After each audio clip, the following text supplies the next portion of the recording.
Wilderness,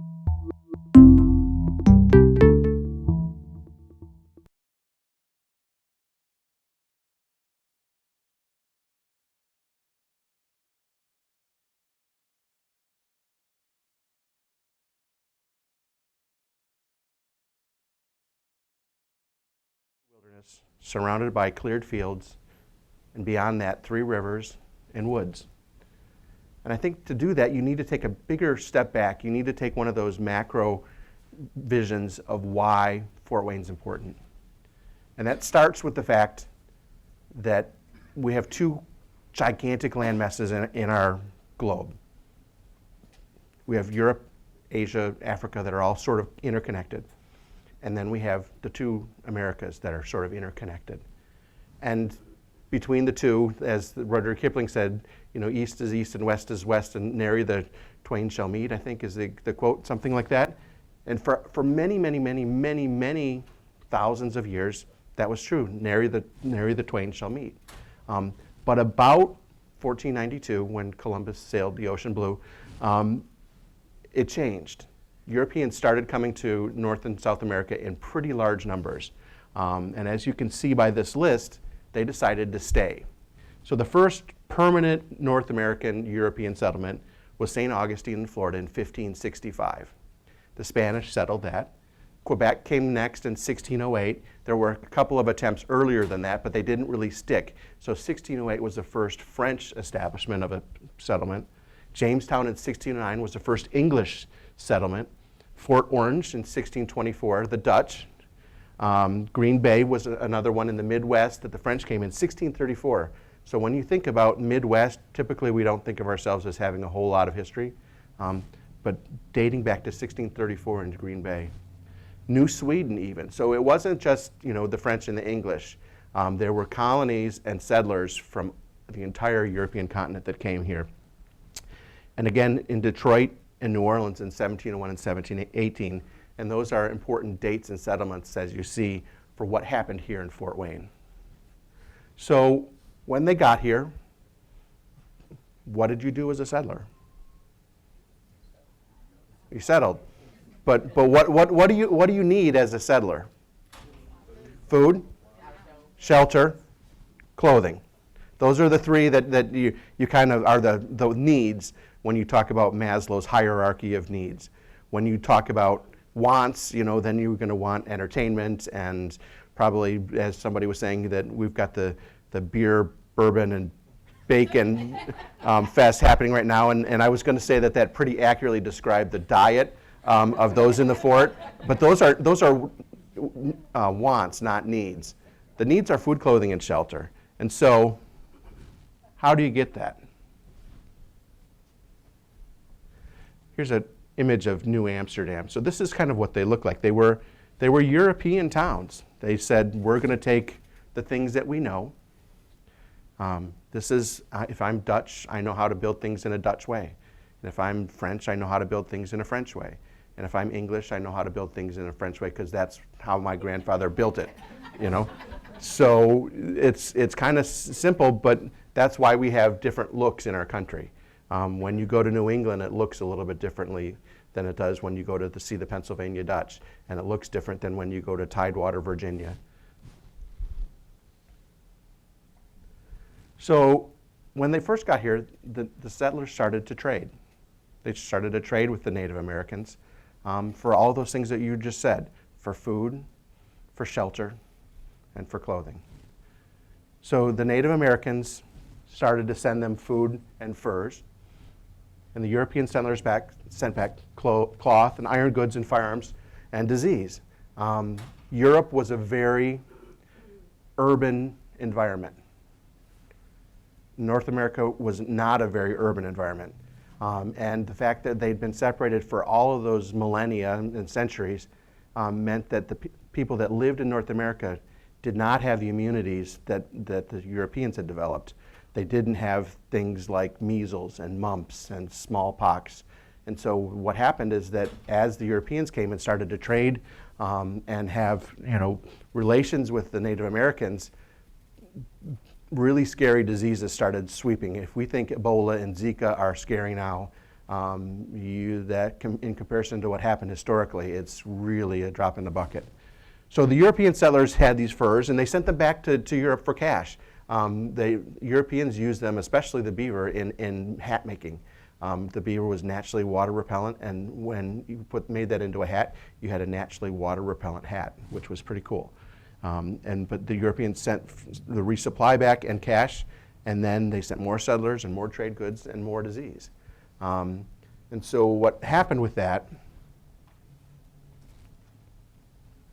is that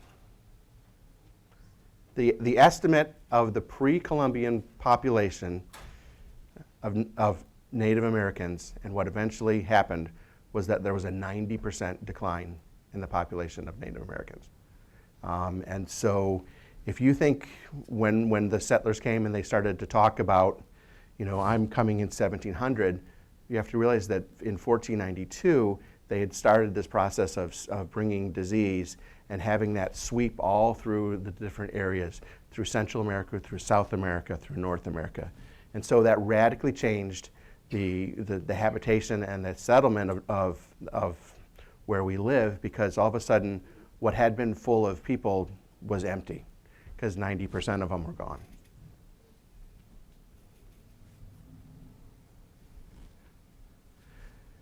So as new colonies were founded, and as you can see, they started to found them a lot. They started to say, okay, we're going to have a Massachusetts colony, we're going to have a Virginia colony, we're going to have a Maryland colony, we're going to have even a new Scotland colony, we're going to have a new France colony, a new Sweden colony, a new Amsterdam colony. So they had to go somewhere. So when they came to New York, there were Indians that were living in New York, and they got pushed a little bit this way, or they got eliminated entirely. And what happened to that is that there was this sort of empty space, because we'd had 90% population loss all throughout the continent, is that they started to move ever westward. As the colonies started to be more populated, the Native Americans started to sweep into this somewhat empty land.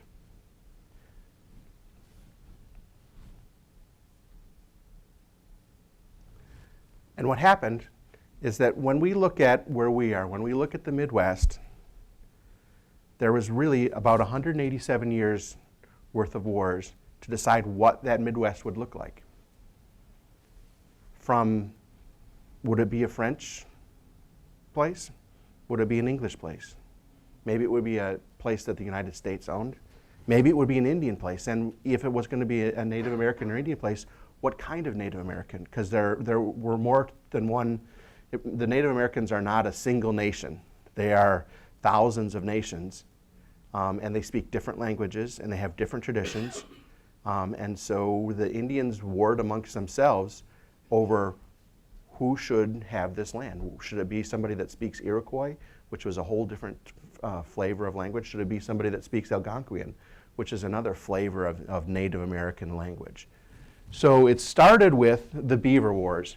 And I'll talk a little bit about this as I go on, but then it became the French and Indian Wars, which was between New France and England over who would sort of control the center of this continent, essentially, and I'm talking about Ohio, Michigan, Indiana, Illinois, Wisconsin, anywhere from basically from Detroit to New Orleans, that whole beyond the Appalachian Mountains region. Then the Native Americans said, well, we think this is ours. And the Americans said, no, we think this is ours. And the Miami said, no, we think this is ours. And the British again came back and said, no, we think this is ours. So for 187 years, we had conflict over what the destiny of the center of our continent would look like.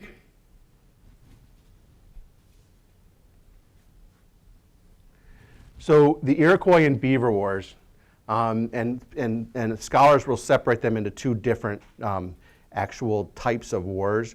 That there was a Beaver War first and an Iroquois War later, but that essentially arose because the Iroquois were amongst the first of the Native American nations that were contacted by the Europeans. They were the Iroquois were a separate language-speaking group surrounded by another language. The Iroquois language has about 6 tribes in upstate New York, and upstate Pennsylvania that speak a different language. It would be like if you were all of a sudden in Indiana there was a concentration of people that were only speaking Ukrainian. And so it would be, everybody speaks English, and then there's this group that speaks Ukrainian surrounded by all these people that speak English. And that's essentially what happened between the Iroquois speakers and the Algonquian speakers.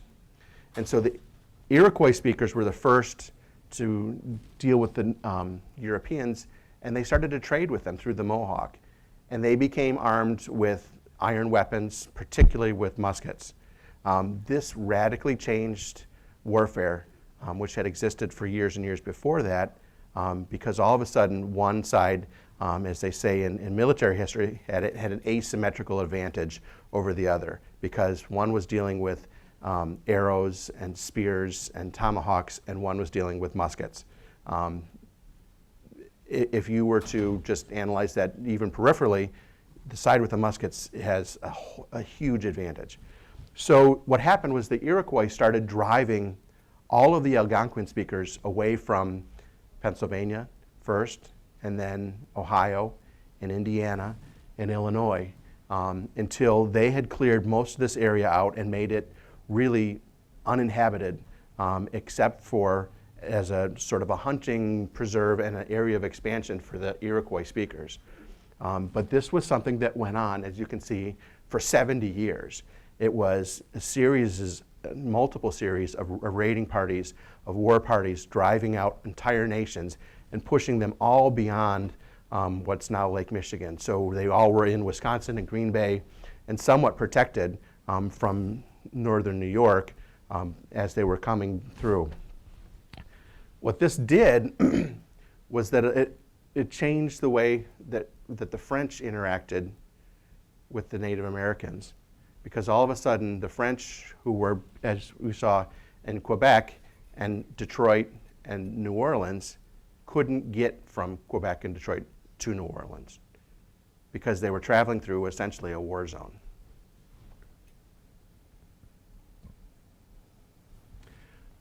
So in 1617, the Sieur de La Salle said that he was obliged to go to the Illinois, which is essentially the Illinois River through the Lake Huron in Illinois, which was now Lake Michigan, as the other routes which I've discovered by the head of the Lake Erie, which is through upstate Pennsylvania at Venango, and by the southern shore of the same, which is Maumee. The Maumee River to the Wabash have become too hazardous by frequent encounters with the Iroquois, who are always on the shore. So instead of going in mostly a direct route by taking their trade goods and people from Quebec through Lake Erie to the Ohio and Mississippi rivers, what they had to do was they had to go all the way through Lake Huron, into Lake Michigan, and into Green Bay, and through the rivers systems like that, through the I think it's the Fox River in Wisconsin, to go to the Mississippi River. So they had to go to this entirely northern detour that really added, hundreds and hundreds of miles to their route. And in 1701, there was a great peace signed in Montreal that ended this war. There were 40 different Native American nations that signed, and this sandhill crane, according to the Miamia, is the first time that the Miamia write. It's the first time that they actually leave their mark on a written part of history, not just a verbal part of history. And so this sandhill crane is the symbol of the Miamia Nation, and it was signed or drawn by their chief to say, we agree to this peace.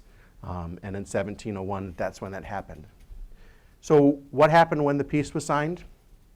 All of this empty territory, again, created a vacuum that drew all of these different tribes back from beyond Lake Michigan, from Wisconsin, back into Illinois, back into Indiana, back into Ohio. They were all had been jumbled up in Wisconsin, and so they started to spread back out and reclaim some of their territories, or actually started new territories where they'd been pushed out of before. So groups like the Shawnee and the Delaware, clearly the Delaware were named because they had been in the region of the Delaware River and had been pushed all the way out here.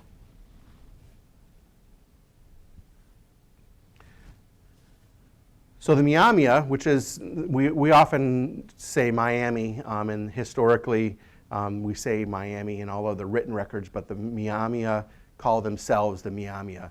And what the legend is that the Miamia is the sound of the sandhill crane. So in the late 1600s and the early 1700s, as the 1701 peace was developing and being signed, the Miamia started to come back. So they came back to the Wabash Valley, which is the traditional homeland of the Miamia. And we look at the Wabash Valley and include the Maumee Valley as part of that.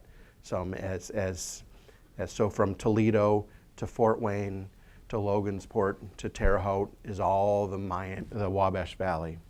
But they were also surrounded by some of these other tribes that had been pushed east, the Shawnee, the Delaware, the Potawatomi, all of these other tribes that came back and settled into this area.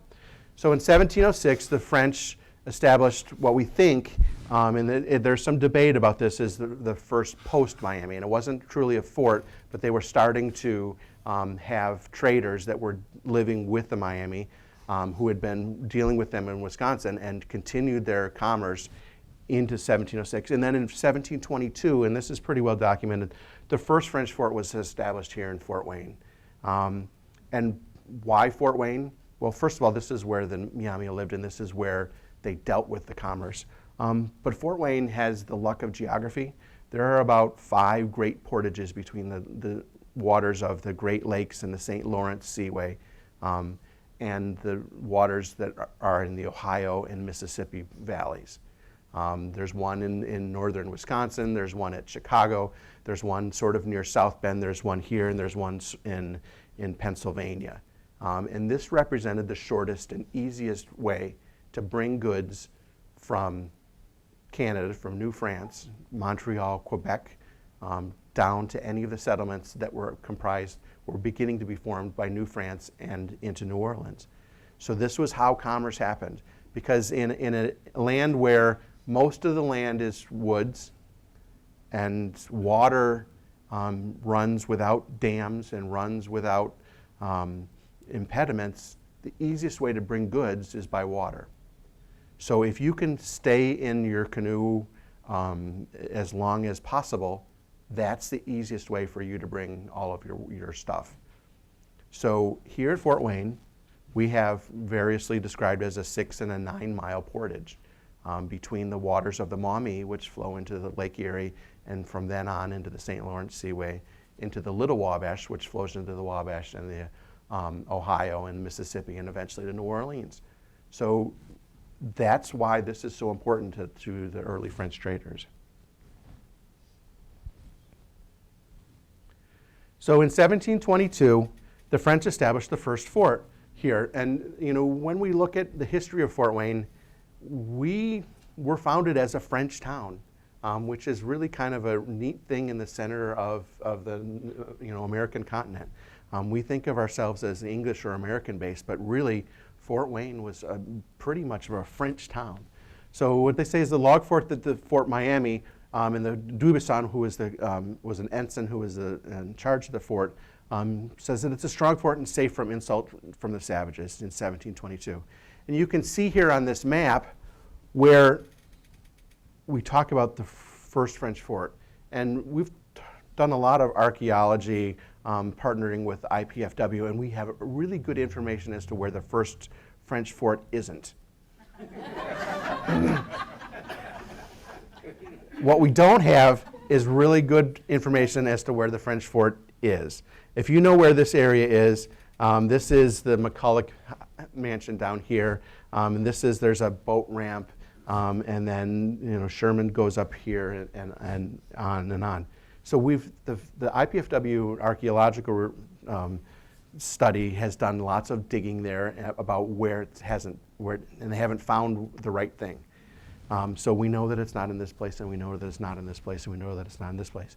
In the late 19th century, there was a fair amount of fill, dirt, garbage that was placed there, and so that's really kind of clouded the waters, so to speak, as to where the exact fort is. It had wooden stockades, and we know that it should have left an archaeological trail, and someday we're going to find it. So keep your eyes posted, ears posted. At some time we're going to find it. We just don't know when. But that's the location of the first French fort.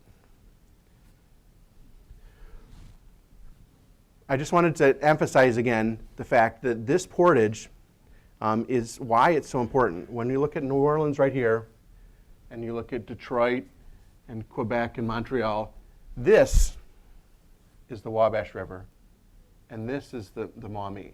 And you can see how prominent that is in an early French map. This is from, I think, 1718. Just how important controlling that portage is if you want to control all of this.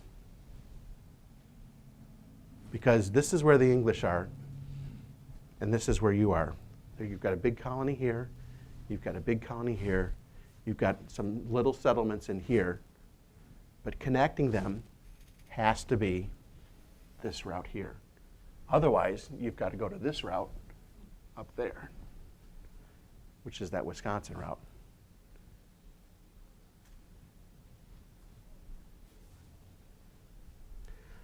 So in Fort Wayne, what did the portage look like?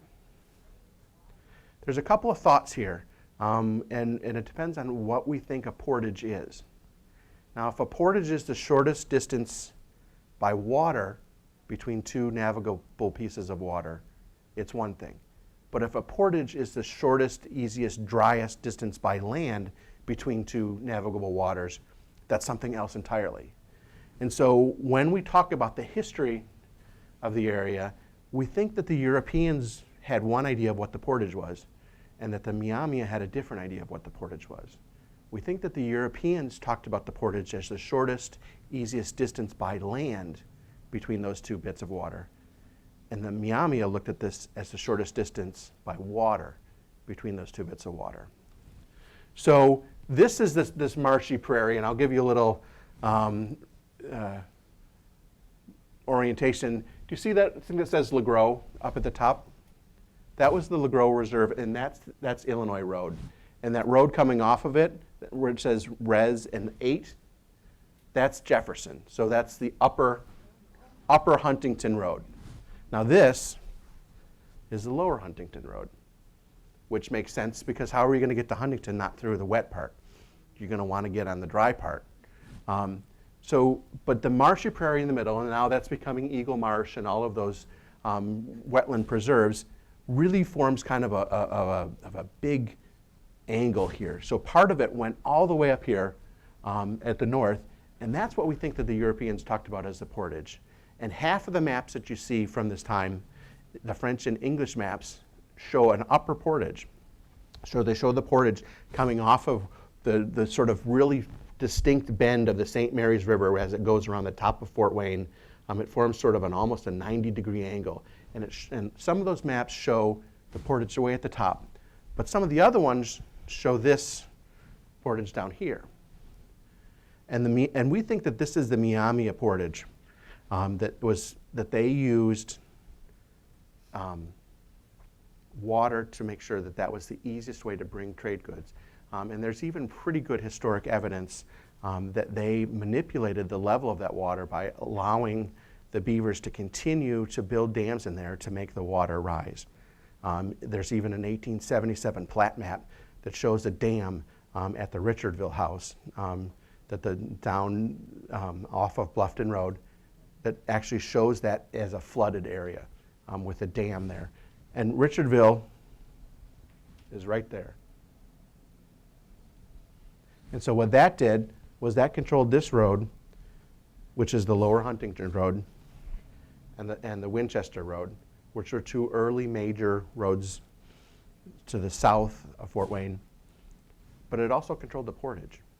So when we look at why Richardville, who is in the Native American name is Pinjiwa, which means the wildcat, why he and his family prospered was because they controlled that portage.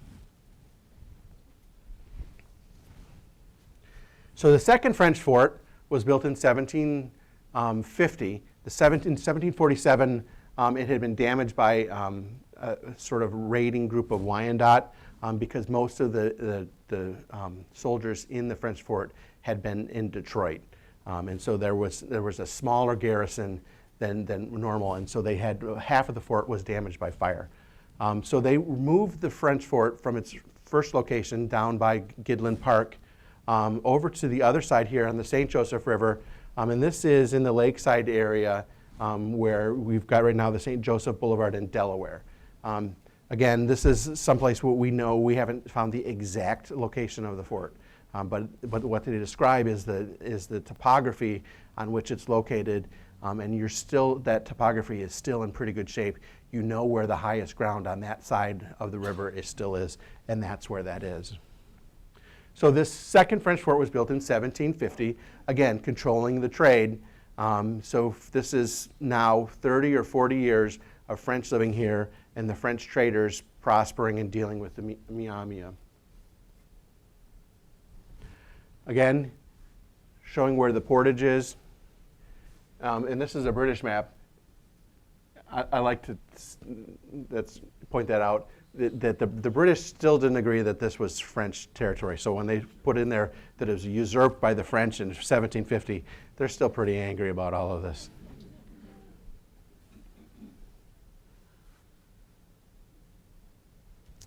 So in 1760, the French fort is turned over to the British as part of that French and Indian War, or 7 Years' War.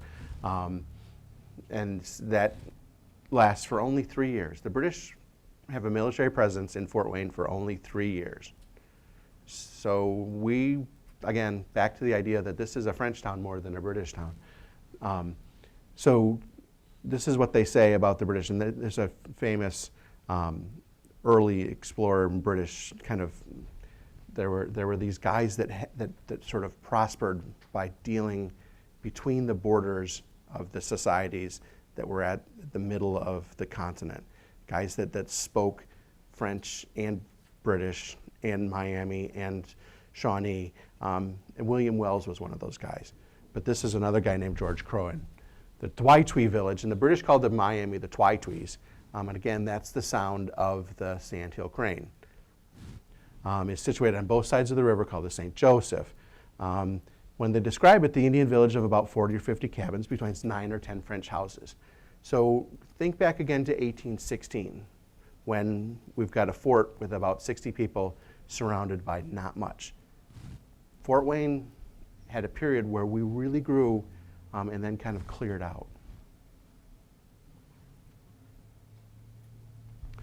So in the Revolutionary War, this was the next set of wars that really affected Fort Wayne. Le Balme's defeat, there was this really interesting guy named Charles Le Balme. No, just Le Balme, and I'm forgetting his first name right now. That was an adventurer who came over from France and was appointed Inspector General of Washington's Army, Inspector General of Cavalry for the Continental Army. And this was a guy that was full of bluster and BS, and was this kind of exiled, renegade European officer who came to North America to, again, seek his fortune a little bit. But he was working with Washington's army, and then he worked there for 3 or 4 months, and then he quit. And then he decided to come back, and he came out to this area, and he had somehow gotten into a quarrel with a man named Charles Beaubien. And Charles Beaubien was a very prominent trader here at Fort Wayne, and was also the stepfather of Richardville. So they came up from Vincennes, about 80 of them, and they pillaged and sacked the warehouses that contained all of the trade goods of the French traders, particularly that of Charles Beaubien. Then they started to come back, and they went over essentially where Carroll Road hits US 33, is where we think that happens, although there's a good deal of debate over exactly where that happened. But it's near the Eel River, and it's on the western side of Fort Wayne. So they were heading back towards Vincennes, in which a fairly unknown war chief by the name of Little Turtle surprised and defeated them. And that's really the beginning of Little Turtle's sort of march to fame.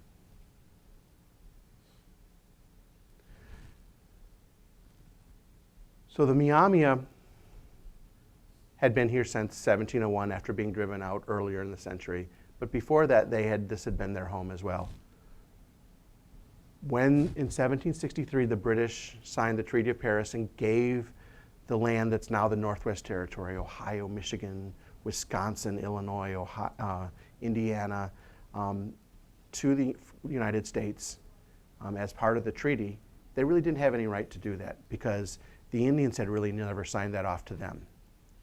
So the United States has this treaty that says this is your land, and the Native Americans say, wait a minute, that's like somebody else selling your house and somebody coming to tell you to move out because you never sold it. And so this started a kind of a development that led to the really important wars here in 1790 through 1794. And it's exacerbated by these three treaties, 1784 in Fort Stanwix, 85 in Fort McIntosh, and 1789 in Fort Harmar. And what these did was kind of continue the United States attitude toward the Native Americans that this is our land, you're squatters, you need to leave. And the Native Americans said, no, this is our land, we haven't dealt it to anybody, you guys are trying to take our land by force and without recompense. So it added into that hostilities between the two groups and led to the 1790. When we look at Fort Wayne in 1790,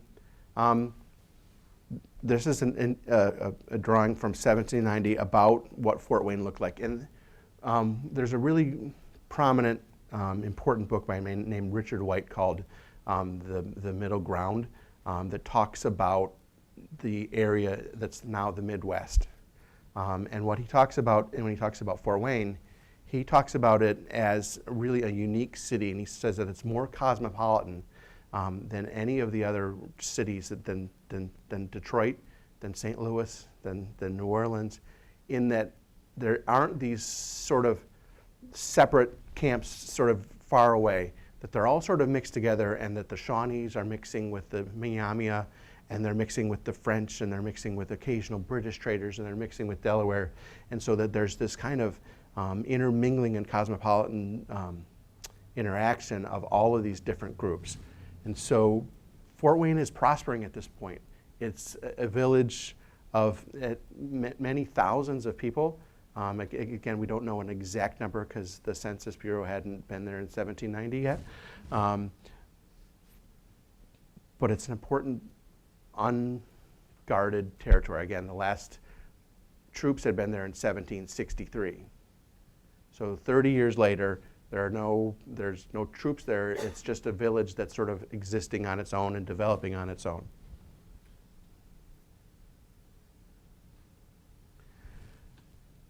So we know a little bit about Fort Wayne history, right? Most of us? Okay. So 1790, we know that Harmar's defeat, that General Harmar came here and raided the Kikianga, and most of the Indians kind of hid and left, and they sort of ambushed him. And then I've seen it written as the Battle of the Pumpkin Fields.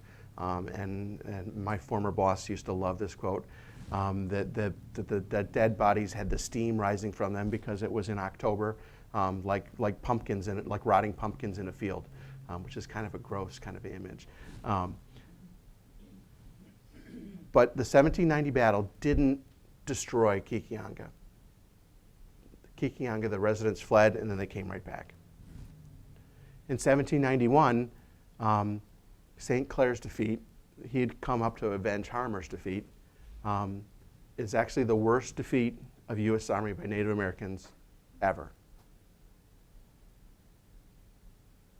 And that happened not exactly here in Fort Wayne, it happened more in Fort Recovery in Ohio, but it was led and generated here in Fort Wayne. And this was a general who wasn't particularly careful and allowed himself to be ambushed, and almost all of his troops were slaughtered, and those that weren't fled from Fort Recovery, which is just south of Grand Lake St. Mary's, in that area, all the way back to Cincinnati. So days and days of running, trying to get away from the Native Americans. By 1794, the United States government was making sure that this wasn't going to happen a third time.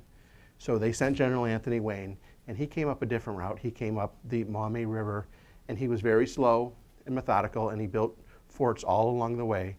And the Native Americans thought that they would have the support of the British in making sure that they were able to meet the Americans, and the British kind of left them to hang out a little bit and didn't support them.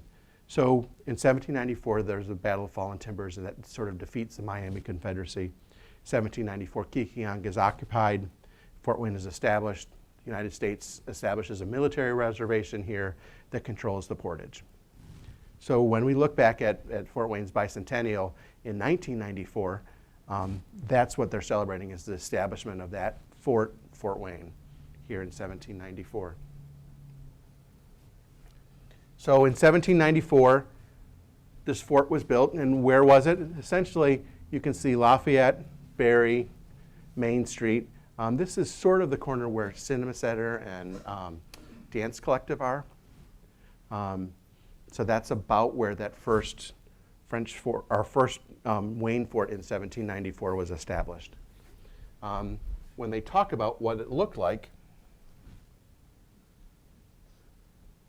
that they talk about it, that again, General Anthony Wayne, even though they called him Mad Anthony because of some of his military tactics and being a little bit rash, he established what was really a pretty regular fortification, not just a picketed one, with earthwork bastions, 2 blockhouses, and a square palisade, about 250 feet per side. And he wrote back to the War Department that he said, along with Fort Defiance in Ohio, that this was the most respectable now in the occupancy of the United States. In 1800, here in Fort Wayne, they built a new fort. And so this we talk about the first French fort, the second French fort, Wayne's Fort. This is now the 4th fort in Fort Wayne. It was nearer to the river, larger, with 6 log barracks, a brick magazine, more auxiliary buildings. This is a pretty fanciful drawing, so it's not exactly what it looked like, but it gives the idea that it was a little bit larger than Wayne's Fort, a little bit, more amenable to people that were being there as the garrison. And this was essentially going down one street further, and so instead of being at Berry, it was more at Main Street. So 1816, this is Indiana. This little river up here on this side, that's Terre Haute. All of the rest of this up here, so Indianapolis, Columbus, Lafayette, Fort Wayne, South Bend, all of that isn't part of the state of Indiana. It's all still Indian territory. When the capital is established at Corydon, right there, we don't understand that typically because it's not in the center of the state. But if this is all the state is this kind of U shape, that's pretty close to the center. So Indiana, even though it's in 1816 and it's established as a state, happy anniversary, by the way, isn't much yet. All of that territory still belongs to the Indians. So Fort Wayne in 1815, this is Whistler's Fort, it was a really good diagram that was dug up by a man named Bert Griswold, who was a prominent historian at the beginning of the 20th century, was able to find what's called a brown print of this, and he actually sort of traced over that brown print in order to make it into a white and black drawing. And this sort of shows exactly what the fort looked like this is Whistler's drawing, adapted by Griswold, that was sent back to the War Department. And you can see some sort of blotchy areas here where folds had been and he couldn't really make out exactly what was there. And in the 1916 article that was in the Fort Wayne Daily News, says that what was there is duplicative of other things that are represented on the map. So there's not a blockhouse here. There's more of this type of a wall. So it's understandable even though there's missing parts of it. So Fort Wayne in 1815, you can see there's not a whole lot of things around it. There's an Indian agency house, and there's some traders' houses, all of that kind of stuff. There's the beginning of this road that leads to Fort Dearborn, which eventually becomes Columbia Street.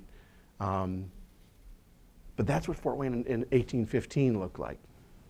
And so when we talk about Fort Wayne in 1816, that's brand new. This fort was a little bit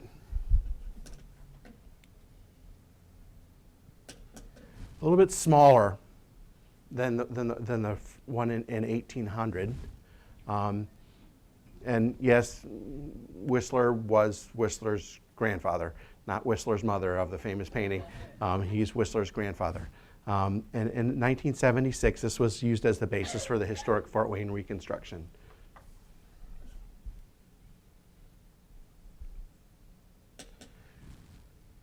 So after 1816, most of the land still belongs to Miami. And that was headed by one of really my favorite historical figures that I've come across here in Fort Wayne, is Chief Jean-Baptiste Richardville, whose name is Pinchua in Miami, is really one of the most remarkable figures that we don't know anything about.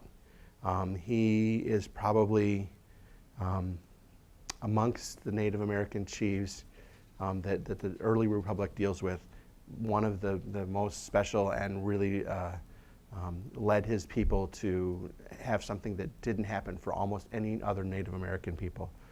Half of the Miami lived and stayed here in Miami.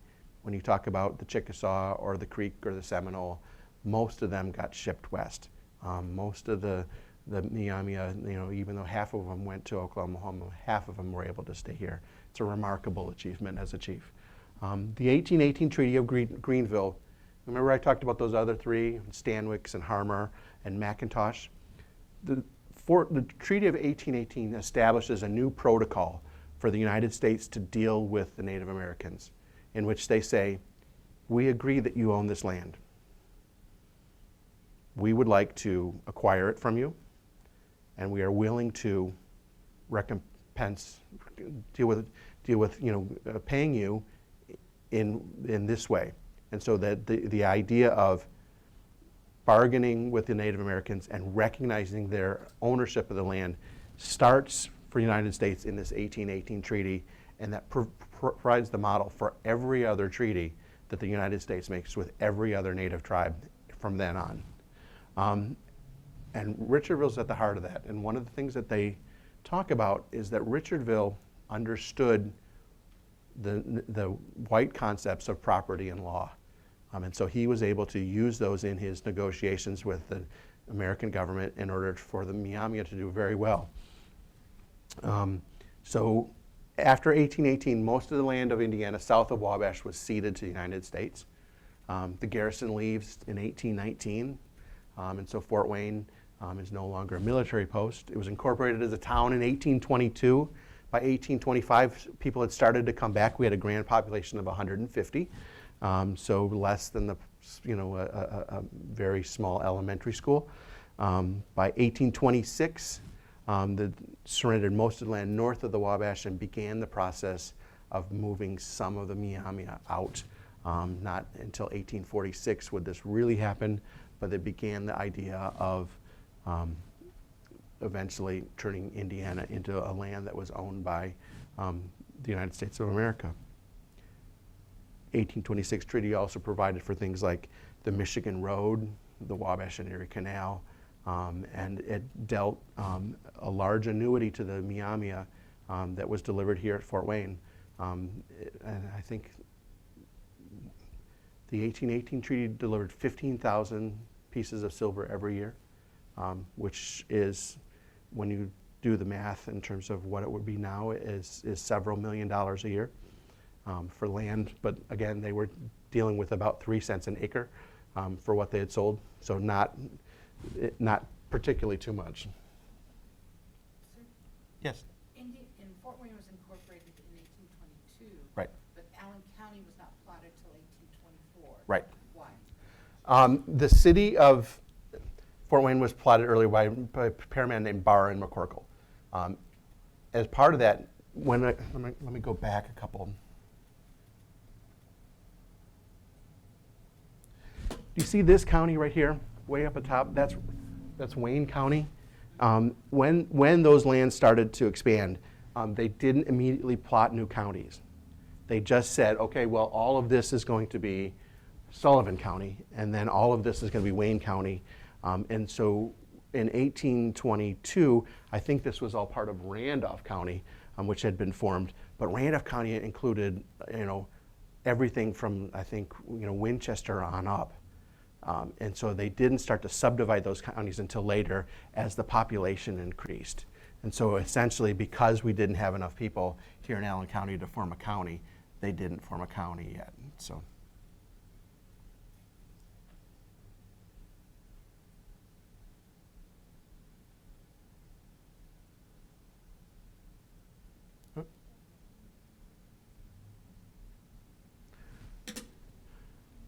So, after 1816, what happens to the fort?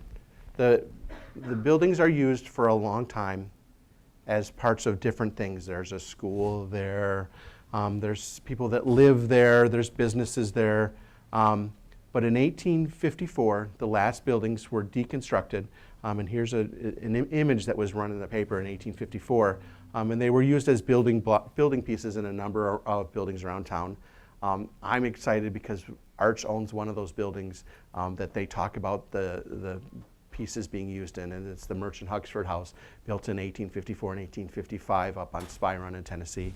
We're restoring it now, and indeed there are gigantic, hand-hewn beams in the middle of that building that are pretty cool to look at. So we'll have an open house later in the year so that everybody can come look at these beams.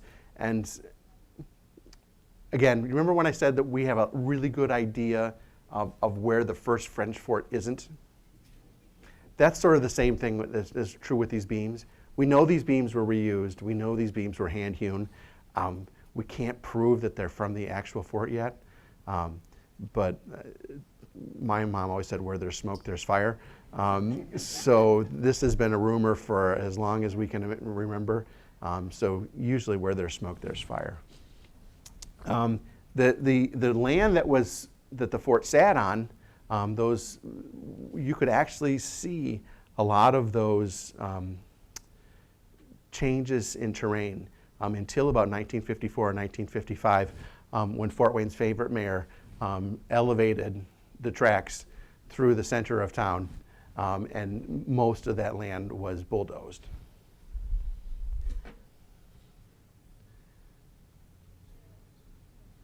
And in 1976,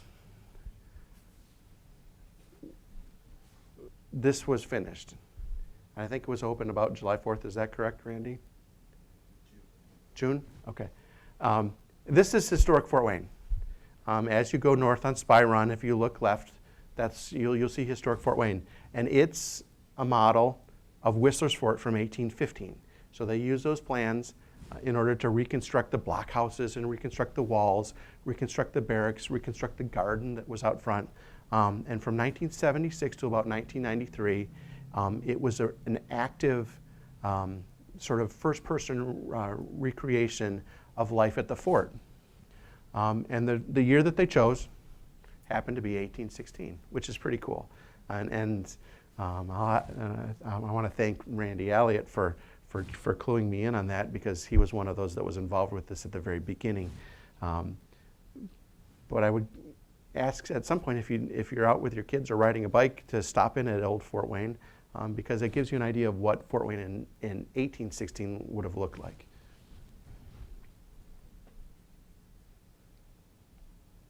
And these are from Randy Harder's collection of postcards showing what it would have looked like at Old Fort Wayne in 1976 or 77, in that era. So you can see that this is what it would have looked like in 1816 with the United States troops.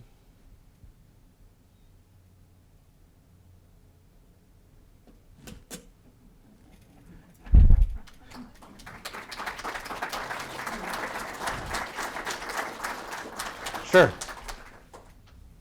Why does Richardville have a French name? Sure. Richardville has a French name because his father was French. One of the policies of the French was that they didn't send women too much into the frontier. And so the French traders and the French soldiers had a policy, or not a policy, they just had a practice that they intermarried with the Native American women. And so Richardville's mother was a sort of chief of the Miami. His uncle was Pecan, who was one of the chiefs of the Miami.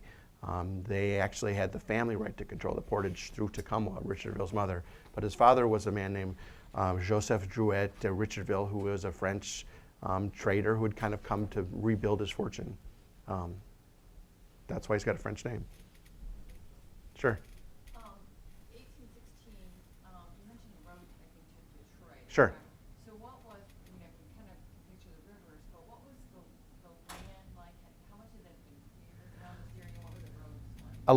A lot of the land had been cleared, and there were basically three roads. One was the Wayne Trace, which led south into Miami and Fort Recovery. One was a road which led up into Detroit, and one was a road which led to Fort Dearborn.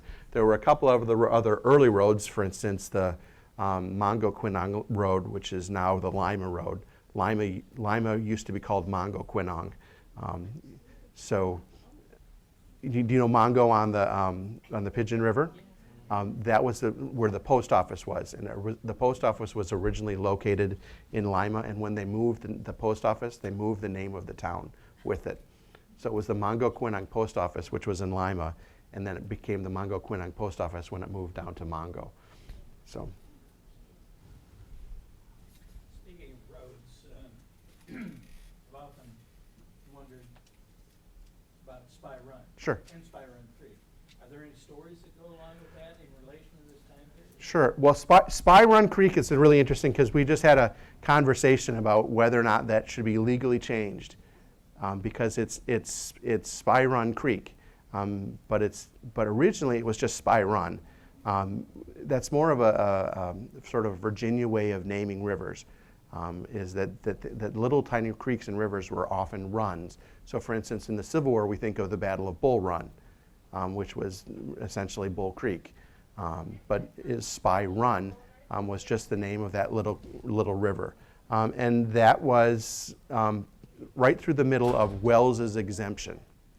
And William Wells was one of those between the civilizations guys that worked as a trader and an interpreter and kind of generally oiled the wheels that allowed the Native Americans and the British and the French to interact. So, but he was, I think, the spy of Spy Run. The Treaty of Greenville. Sure. I'm trying to connect that with the treaty that showed up here in 1818. So what area of land did the Indians succeed, in the Treaty of Greenville after the defeat of fallen timbers? After the Treaty of Greenville surrendered most of the land between the Wabash and that V of Indiana that I showed in 1816. So south of that, there was a big reserve of Native American land that the Miami owned. There's about a 10-mile square where Logansport is. There were several individual reserves. Richardville was kind of the master of determining how property was disposed of. Technically, due to a United States Supreme Court decision, the Native Americans can only sell land to the United States government. So because they had people that were trying to buy Native American land just as individuals, and it became problematic as to who actually had the title to these lands. Richardville was able to establish Indian reserves that were owned by the tribe, tribal lands that were owned by individuals held in what was called Indian patent, and then actual lands that were owned by Indians in what's called fee simple, which is the traditional way that everybody owns land. So the Treaty of Greenville was the first time that had actually been used, and so that was a legal innovation that Richardville brought.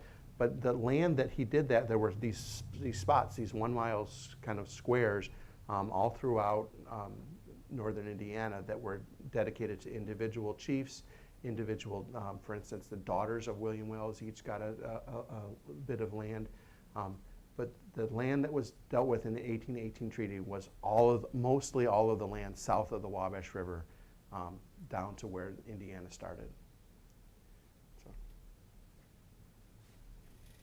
They have Richville's house there in Huntington too, where the Indians used to come once a Right. year to, is that his father or? well, Yeah. the Richardville house in Huntington is probably misnamed. It probably should be the LaFontaine house.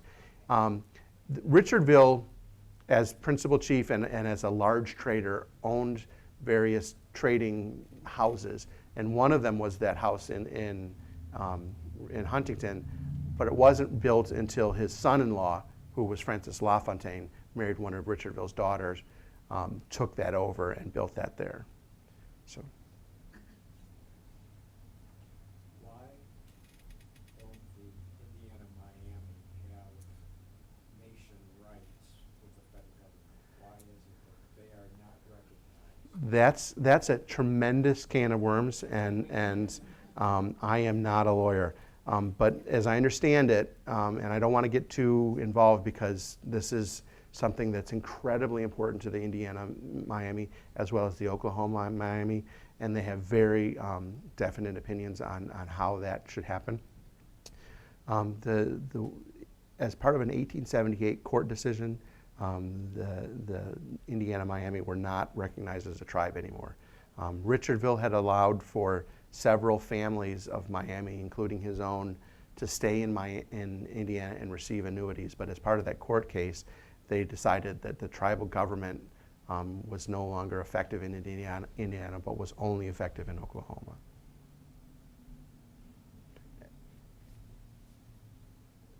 I have lawyers in my family, and I am a member of the Chickasaw Nation, and Indian law is one of the most opaque, inscrutable, screwiest, wackiest bastions of U.S. law that you will ever see.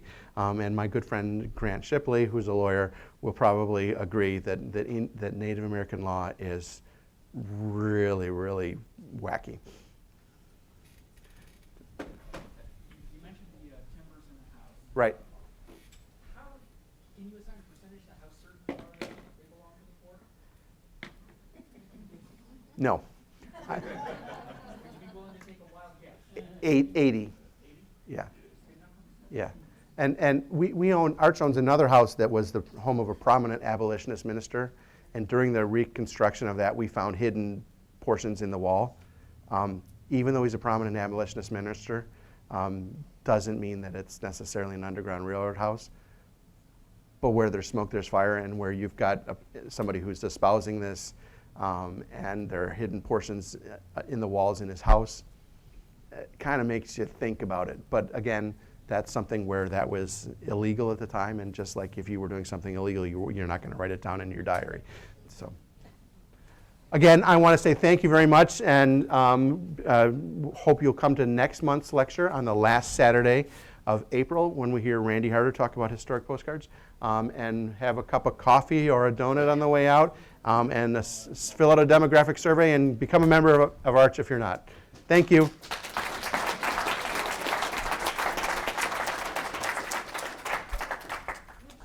Move your PowerPoint back to that 1816 map. Sure.